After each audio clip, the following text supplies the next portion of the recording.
Ce journal vous est offert par le FPI, Fonds de promotion de l'industrie, votre partenaire privilégié pour la réussite de vos projets.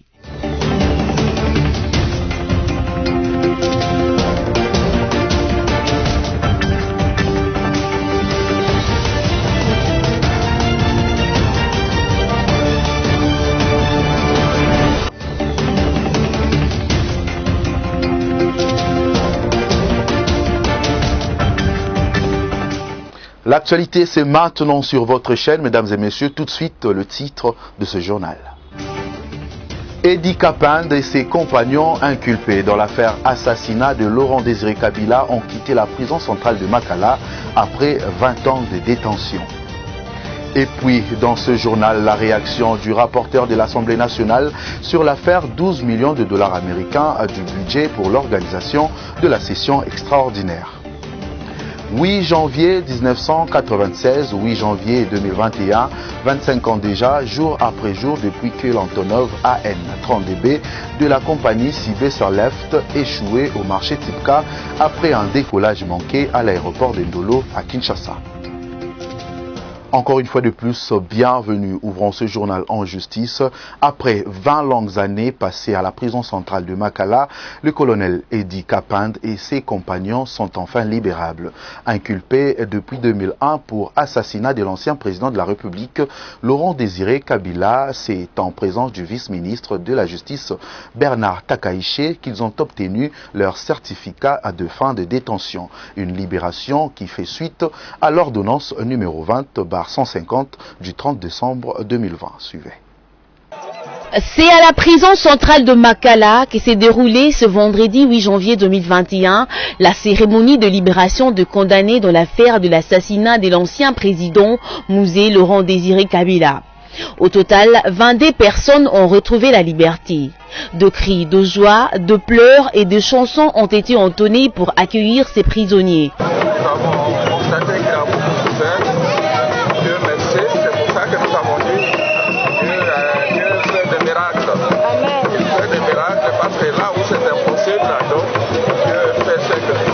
La population trouvée sur place à la prison de Makala, elle aussi se sont exprimées. Nous sommes venus accueillir aujourd'hui Edi Kapende et ses compagnons et notre frère Jojo Mukanibra qui est de Goma, qui a passé 20 ans ici.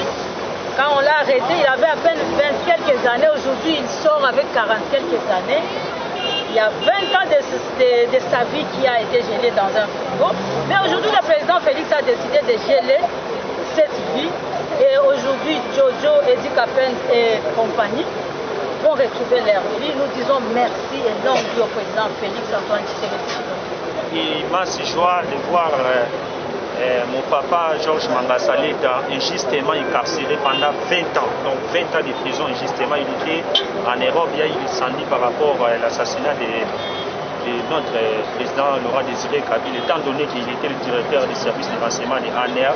Il était bon, selon les jugements avec les injustes, ils ont jugé bon de le mettre ici incarcéré ici à la prison. Aujourd'hui, vraiment, grâce à l'amnistie accordée par le président de la République, Fachi Benton, je crois que je suis très content encore de voir mon papa en vie. Par ailleurs, les leaders du mouvement lumumbiste progressiste MLP en sigle Franco Diongo n'a pas manqué de mots. Aujourd'hui, par ordonnance présidentielle, bien qu'ils ont été amnistiés, le chef d'État vient de signer l'ordonnance présidentielle. Je remercie le chef de l'État pour l'aboutissement de cette démarche.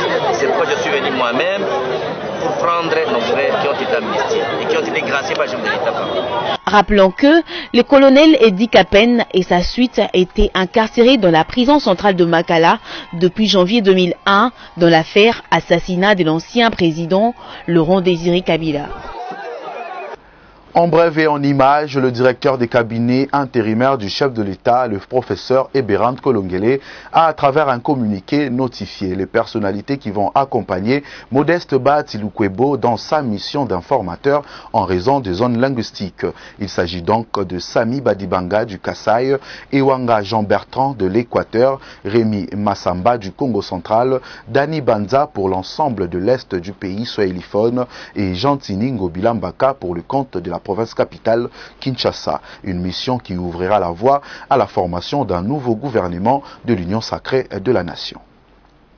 Affaire 12 millions de dollars américains à l'Assemblée nationale, Gaël Boussa, rapporteur du bureau d'âge, a dans une interview accordée à la radio Top Congo affirmé que la somme demandée pour l'organisation de la session extraordinaire est en violation d'aucune disposition réglementaire de cette chambre du Parlement congolais. Il indique en outre que le même montant avait été déboursé pour les précédentes sessions de la même nature. On l'écoute. C'est un montant qui est prévu par la loi. C'est l'article 65 du règlement intérieur de l'Assemblée nationale qui stipule que pendant la session extraordinaire, les députés reçoivent une prime équivalente à leurs émoluments mensuels et des primes diverses. Et il en est de même aussi pour les membres de cabinet, pour les administratifs et les assistants des députés. Un petit exercice de mathématiques où nous avons 500 députés. Nous avons les assistants des députés qui sont au nombre de 500. Nous avons aussi les prestataires intérieurs et extérieurs de l'Assemblée nationale. Il est vrai qu'une rubrique a été ajoutée, c'est la rubrique de l'organisation de l'élection du bureau définitif. Nous avons sollicité au même moment la dotation qui nous est reconnue par la loi en ajoutant la rubrique de l'organisation des élections. Ce que le bureau d'âge a demandé, c'est ce que l'Assemblée nationale reçoit lors de toutes les sessions extraordinaires. Puisque ce sont des dispositions budgétaires, nous n'avons rien inventé. Ceux qui montent au créneau pour décrier que le bureau a exagérément sollicité les frais de la tenue de la session extraordinaire, il doit savoir que la dotation mensuelle de l'Assemblée nationale a été relevée depuis le mois de septembre dernier à cette hauteur-là par le fait de l'exécution du budget de fonctionnement conformément à la loi de finances de l'exercice 2020. Il appartient à l'autorité de demander à quiconque qui détiendrait les éléments contraires à pouvoir les prouver pour éviter tout malentendu et toute diffamation. Parlons santé à présent. Covid-19 en RDC. Dans son rapport du 7 janvier 2021, le comité multisectoriel chargé de lutter contre le coronavirus a indiqué des 131 cas enregistrés, dont 161 à Kinshasa. La province capitale, quant à elle, demeure l'épicentre de la maladie. Alice Kabango. Les cumuls de cas depuis la déclaration officielle de la pandémie à Covid-19 en République démocratique du Congo le 10 mars 2020 s'élèvent à 18 968, dont 18 967 confirmés et improbables. Dans ce même rapport, 231 nouveaux cas ont été confirmés, dont 161 à Kinshasa, 62 au Congo central, 4 dans le Haut-Katanga, 2 en Ituri, 1 au Lualaba et 1 à la Chopo. Autre indication, seulement 18 malades ont été déclarés guéris. C'est ce que portent les cumuls de guérison à 14 743 cas. À ces jours, le total de personnes décédées est de 611 cas, parmi lesquels 610 confirmés et improbables. Dans la même optique, en vue d'obtenir l'appui des médias dans la démarche de promouvoir l'enseignement à distance en vue de poursuivre l'encadrement pédagogique des élèves retenus à la maison suite à la deuxième vague de la Covid-19, Willy Bakonga, ministre d'État en charge de l'enseignement primaire, secondaire et technique, vient d'impliquer son homologue de la communication et médias, Jolino Makelele. Merci Smayangila pour plus de détails. Alors que le pays fait face à une augmentation fulgurante des cas de la pandémie du coronavirus, le ministre d'État, ministre de l'EPST, Willy Bakonga, demeure sur plusieurs fronts pour sauver l'éducation des enfants. C'est dans ces cadres qu'il a rencontré son collègue de la communication et médias, David Jolino Makelele, pour étudier la possibilité d'une reprise des enseignements sur les chaînes de télévision et radio nationales. L'objectif de la rencontre était de chercher l'accompagnement du ministère de la Communication afin que les enfants congolais ne soient pas sacrifiés. Vous savez, les enfants, c'est ce que nous avons de plus précieux dans la vie. On ne peut pas exposer la vie des enfants et nous, on ne refuse pas que les enfants étudient, on ne refuse pas que les enfants reprennent le chemin de l'école. Mais quand les indicateurs, quand les paramètres, n'est-ce pas, de la santé nous montrent qu'on ne peut pas oser, on ne peut pas prendre ces risques-là, d'exposer nos enfants à la maladie, nous ne pouvons pas suivre ce que les parents disent, puisque demain, ils vont encore nous condamner. Pourquoi on a remis les enfants, n'est-ce pas, sur le chemin de l'école. Pour le ministre d'État en charge de la communication, David Jolino Makelele, son collègue a bien réfléchi parce que le danger est là. Sens de la démarche de mon collègue ministre de l'EPST et qui a bien réfléchi à cette problématique parce que le danger est là. Le danger, il est immense, et ce d'autant plus que les enfants sont souvent asymptomatiques, c'est-à-dire que quand ils sont contaminés, ils ne montrent pas les signes de la contamination comme le font les adultes. Et donc, ils sont un vecteur de contamination extrêmement important. Il y en a beaucoup qui sont atteints dans leur foyer, dans leur famille, sans savoir que ça peut venir des élèves, des enfants qui ont été contaminés eux-mêmes à l'école. Et donc, il est un devoir impérieux de l'État d'aider à ce que les enfants qui vont rester à la maison pendant cette période ne puissent pas manquer de l'éducation à laquelle ils ont droit. La radio-télévision nationale congolaise, RTNC, sera à l'avant-plan dans ces projets de grande envergure sur lesquels les experts du ministère des médias et ceux de l'EPST vont travailler dans les heures qui viennent en vue de dégager les contenus et programmes de diffusion. Changeons de cap à présent, suspension de Jean-Félix Mupande à la tête du cadastre minier depuis jeudi 7 janvier 2021 par Willy Kitobo, ministre des tutelles. Il est accusé de gestion non transparente et insubordination des autorités. Espérance Louvounou. Willy Kitobo, ministre national de Mines, a suspendu jeudi 7 janvier 2021 Jean-Félix Mupande, directeur général du cadastre minier, pour une gestion non transparente et insubordination à son autorité. À travers une correspondance, le patron des mines congolais révèle qu'un audit de travail de la gestion du cadastre minier a dévoilé plusieurs dysfonctionnements dans ce service qui trouvent leur origine dans la centralisation du pouvoir autour du directeur général qui à son tour décide sans consulter sa tutelle et même ses propres collaborateurs. La même correspondance accuse Jean-Félix Mupande du refus d'exécution des directives et d'autres décisions de la direction générale du service qui continue à être caché à sa tutelle pour des raisons qui lui sont propres et plusieurs autres dossiers de la gestion du domaine minier. À la suite de cette décision, Willy Kitobo a désigné le directeur général adjoint du CAMI pour assurer l'intérim et produire un rapport des différents éléments qui lui a été demandé, faisant l'objet du refus de son principal. Rappelons que le cadastre minier est un service sous tutelle du ministère des Mines, créé en 2002, s'occupant ainsi de la gestion du domaine minier ainsi que de titres miniers pour le compte de l'État congolais. 8 janvier 1996 au 8 janvier 2021, 25 ans déjà, jour pour jour, depuis que l'Antonov AN-30DB de la compagnie Cibé Surleft échoué au marché Tipka après un décollage manqué à l'aéroport de Ndolo dans la commune de Barumbu. Au total, 237 personnes ont péri sur les champs. Alice Kabangou vous fait revivre ici ce jour. 8 janvier 1996, 8 janvier 2021. Cela fait exactement 25 ans depuis qu'un avion de marque Antonov AN-328 s'est écrasé au bout du piste de décollage à l'aéroport de Ndolo dans la commune de Barumbu. Appartenant à la compagnie Cibé Airlife, cet avion avait raté son vol avant de poursuivre sa course dans cet infortuné marché. Le bilan est de 237 morts au sol, hormis le dégât matériel. Après le crash, l'aérodrome de Ndolo avait fermé sous ordre des autorités et ce marché délocalisé. Il était question de renforcer préalablement de mesures de sécurité avant de reprendre le trafic. À ces jours, l'aérodrome est réouvert au trafic, mais les avions décollent dans les sens inverses. De son côté, le marché Tipka a repris avec des activités commerciales.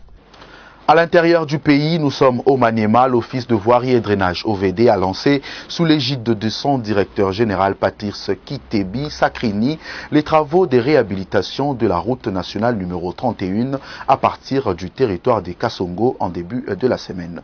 Plus de détails avec Josué Kalamba.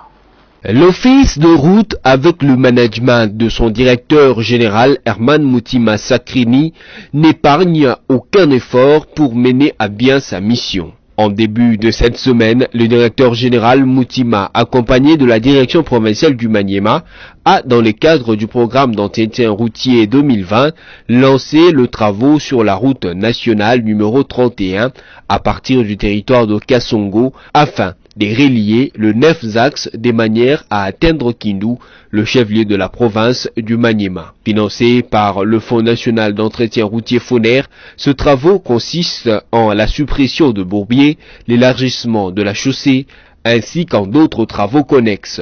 Les travaux consisteront au bouchage des bourbiers, et l'élargissement de la chaussée, parce que la route, comme ça se trouve là-bas, il a une largeur de 7 mètres. Nous devons la mener à 9 mètres. Et ouvrir les saignées d'évacuation des eaux, ainsi que le reprofilage avec apport de matériaux. Il s'est de noter que l'Office de route Maniema a réhabilité 3 points pour la RN31, précisément au point kilométrique 92 avec le pont Kilumbwe, au point kilométrique 105 avec le pont Kaliba et au point kilométrique 133 avec le pont Lumuna, long de 21 mètres de longueur. Toujours dans la partie est du pays, au nord Kivu, 2 civils ont encore perdu la vie au cours d'une attaque armée dans le quartier Ndosho à Goma. Cet événement s'est déroulé dans la nuit du jeudi 7 au vendredi 8 janvier 2021. Sophia Zaorati. Encore 2 civils tués dans une attaque des hommes armés dans le quartier Ndosho à Goma, chef-lieu de la province du Nord Kivu, dans la nuit du jeudi 7 à ce vendredi 8 janvier 2021.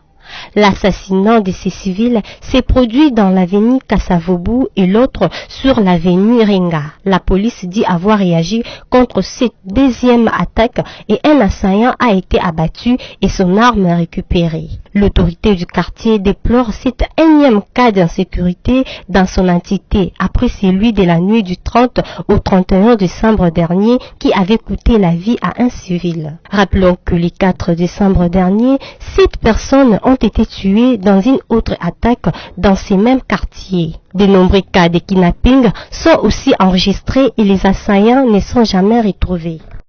Insalubrité dans la capitale congolaise, plus précisément sur l'avenue Victoire dans la commune de Kasavubu, où le déchet de caniveaux curés sont devenus omniprésentes.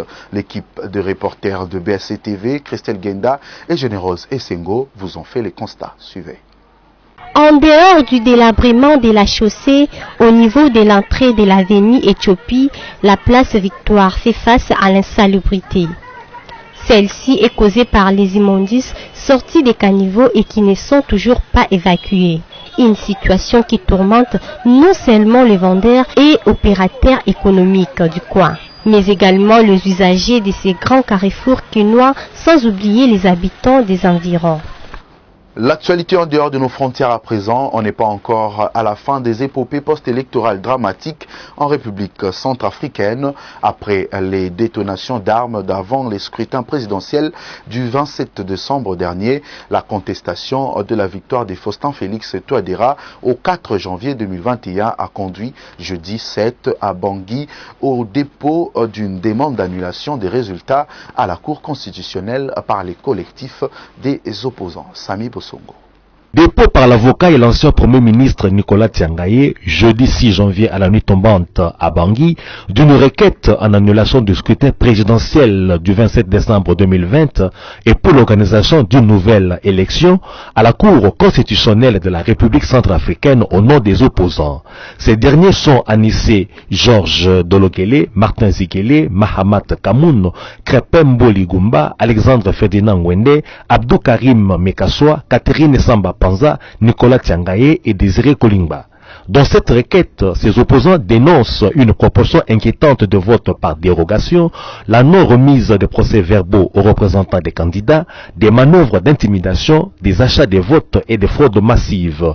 C'est jusqu'au 19 janvier que la haute instance judiciaire de la République centrafricaine va se prononcer sur ces recours. Il faut retenir que ces dépôts se réalisent alors qu'il n'y a pas une soudure compacte entre ces opposants, parmi lesquels prévalent encore les débats sur la responsabilité de l'auteur du fiasco électoral face à Touadéra. Selon Jeune Afrique, cette demande qui fait figure des dernières chances de sortie des crises sur le plan politique, intervient dans un climat particulièrement tendu sur le plan sécuritaire, tandis que les groupes armés tentent toujours d'encercler Bangui.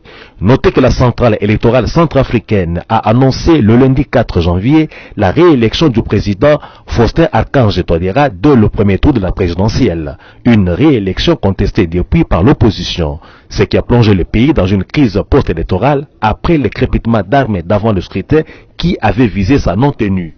En sport, pour finir, Don Bosco a rompu avec la série noire de défaites en allant brûler la politesse à l'AS Dauphin Noir à Goma au stade de l'Unité par 1-0. Les résultats à d'autres matchs de la Vodacom Ligue 1 joués le même jeudi vous sont ici livrés par Sami Bosongo. Don Bosco, après 6 défaites d'affilée dans cette première manche de la 26e édition de la Vodacom Ligue 1, a enregistré enfin une victoire d'un but à 0 aux prises avec l'association sportive Dauphin Noir au bout des matchs joués jeudi 7 janvier à Goma au stade de l'Unité. Les deux équipes livraient là leur dernière rencontre de la phase aller.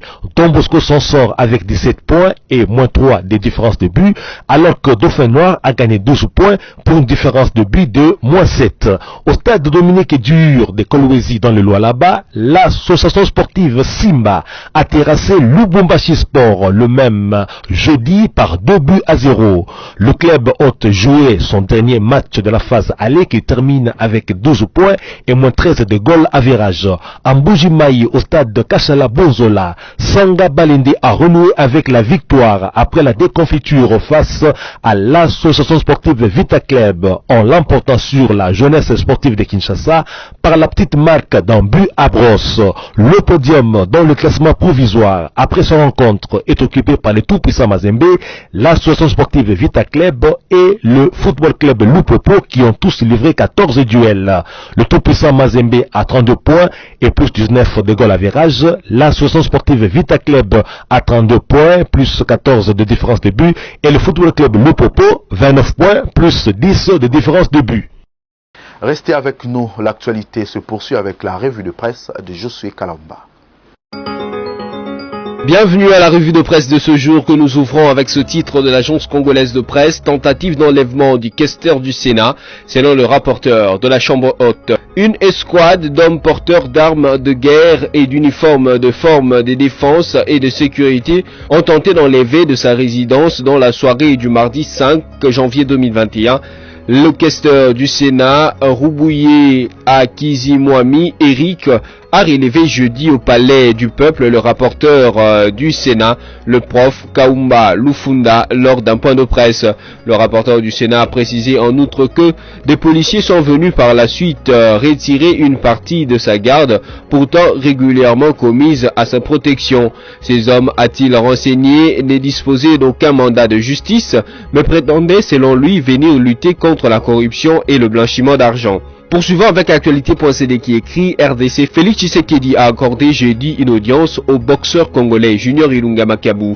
Ce dernier est venu présenter au chef de l'État sa ceinture de champion du monde de la catégorie l'ordre léger WBC Golden qu'il a conservé après avoir battu le Nigérien Olaroinju Durodiola. Félix Tshisekedi avait déjà reçu en avril le boxeur. Le chef de l'État avait assisté au Shark Club au combat contre le Polonais Michael Cieslak en janvier pour la même ceinture. Le Congolais est le premier boxeur du pays sacré au sein d'une des 4 grandes organisations de boxe anglaises. Bouclons cette revue de presse avec ce titre de la radio Okapi qui écrit des avantages financiers induits aux responsables des CEEC en sous-évaluant les diamants. Des responsables du Centre d'expertise et d'évaluation et certification de substances précieuses et semi-précieux, CEEC, bénéficient des avantages financiers induits en sous-évaluant le diamant issu de comptoir. En croire un mémorandum produit par un groupe de travailleurs de cette structure, cette pratique est mise en place pour payer moins de taxes à l'État.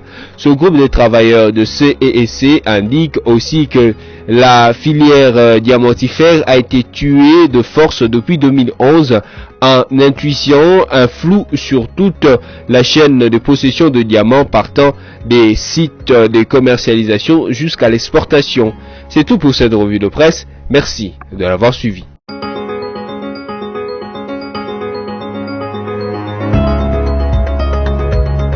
Je vous rappelle à présent le principal titre de ce journal. Edi Kapinde et ses compagnons inculpés dans l'affaire assassinat de Laurent Désiré Kabila ont quitté la prison centrale de Makala après 20 ans de détention.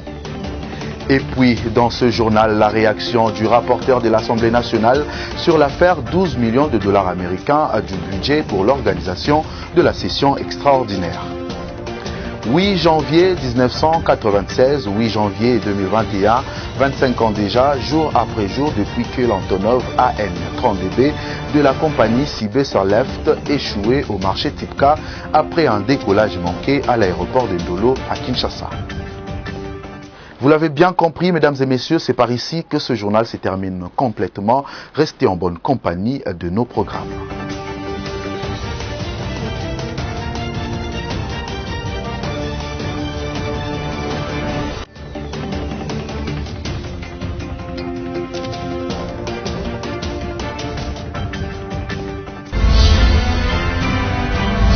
Ce journal vous a été offert par le FPI. Des promotions de l'industrie. Votre partenaire privilégié pour la réussite de vos projets.